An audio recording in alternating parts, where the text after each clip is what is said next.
Children are always excited when we reach this week's Torah portion because they get to meet Noach and his ark and his animals. But there are some important lessons for us big boys and girls as well. God gives Noach very specific instructions as to how to build the ark. One of the items that he tells him to include is a tzohar, a skylight.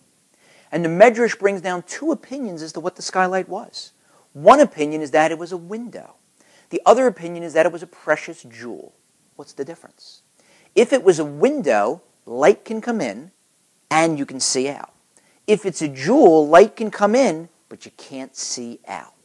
What's the lesson for us? Well, there are times when we just want to sit on our couch like a giant potato, with a remote control in our hand, or an iPad in our hand, or both, and it's just, leave me alone. I do not care what is going on out there, out the window. I just want to be left alone. I don't want to hear about who needs me or what they need. Just enough. Leave me alone. And God says, got to put that window in your ark, got to put that window in your home, got to pay attention to who there is out there that needs you. You have to look. There are communal organizations. There are charities. There are schools. There are people. There are sick people. They need you. You can't sit on your couch and spend your life like a potato. You got to go outside, look at them through that window, find out what people need, and go help them.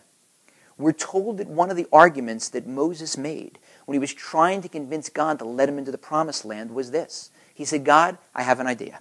Strip me of my leadership role. Let Joshua take the Jews into Israel and continue to lead them. I'll just be a regular dude. I'll live on my farm in my overalls, and I'll just observe all the agricultural laws that can only be kept in the land of Israel, and I'll be perfectly happy. And God said back to him, something along the lines of, no go, Mo. It's not going to work. Because even if you're not the actual leader, you're still going to be Moshe.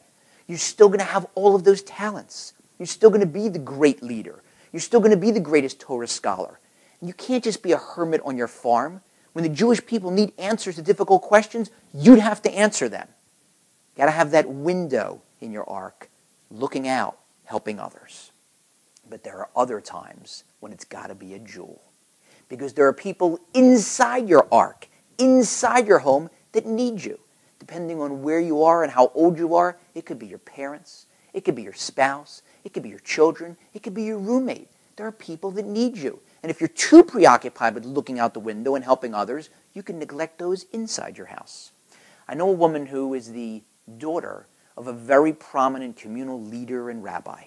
And she told me that after he died, during the Shiva, many people, droves of people came to visit the Shiva house. And they told her story after story after story, heartwarming, inspirational stories about the difference that her father had made in their lives. And she said it was so nice to hear all those stories. It was so nice to hear the effect that her father had in inspiring people and in helping them. But it was also bittersweet. Because each time she heard one of those stories, she couldn't help but wonder to herself, where was my father when I needed him when I was growing up? He always had time for everybody else, but he didn't have time for me. And that's tragic. Sometimes it's got to be a jewel in that window slot, so that you can't look out, so you pay attention to what's going on inside. And there are other times when we have to close a window.